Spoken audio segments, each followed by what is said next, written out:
When Beauty first saw his frightful form, she could not help being afraid, but she tried to hide her fear as much as she could.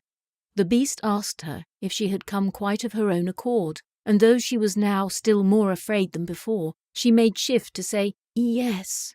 "You are a good girl, and I think myself very much obliged to you." He then turned towards her father and said to him, "Good man, you may leave the palace tomorrow morning, and take care never to come back to it again. Good night, Beauty." "Good night, Beast," said she, and then the monster went out of the room. "Oh, my dear child," said the merchant, kissing his daughter, "I am half dead already at the thoughts of leaving you with this dreadful beast.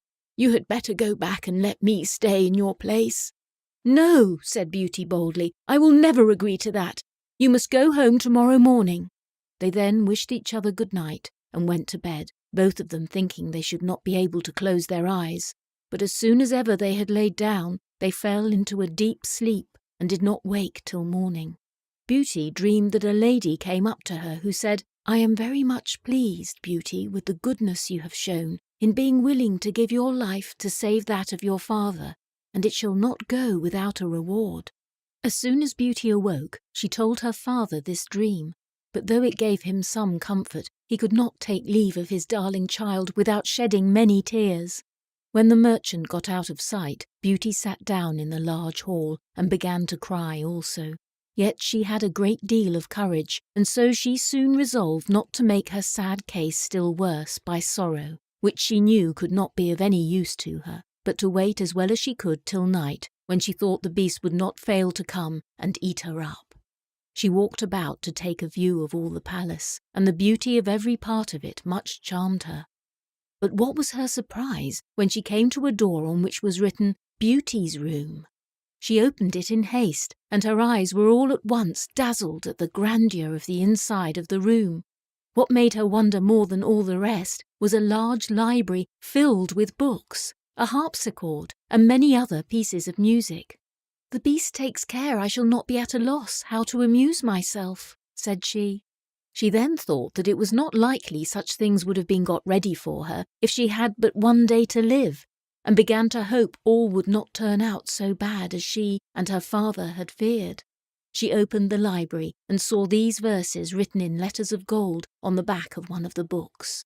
"Beauteous lady, dry your tears. Here's no cause for sighs or fears. Command as freely as you may. Enjoyment still shall mark your sway." "Alas," said she, sighing, "there is nothing I so much desire as to see my poor father and to know what he is doing at this moment."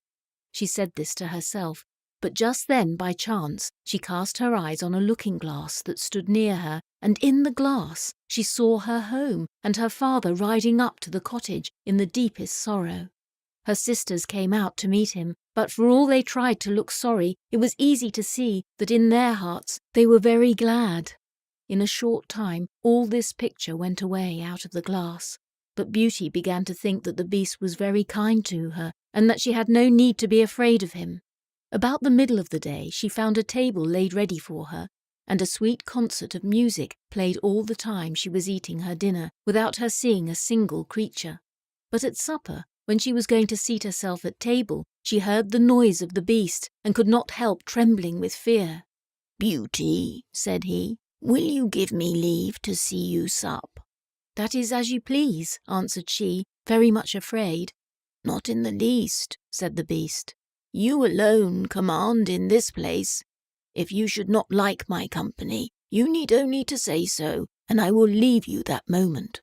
But tell me, Beauty, do you not think me very ugly?" "Why, yes," said she, "for I cannot tell a story. But then I think you are very good." "You are right," replied the Beast. "And besides being ugly, I am also very stupid. I know very well enough that I am but a beast." "I should think you cannot be very stupid," said Beauty, "if you yourself know this."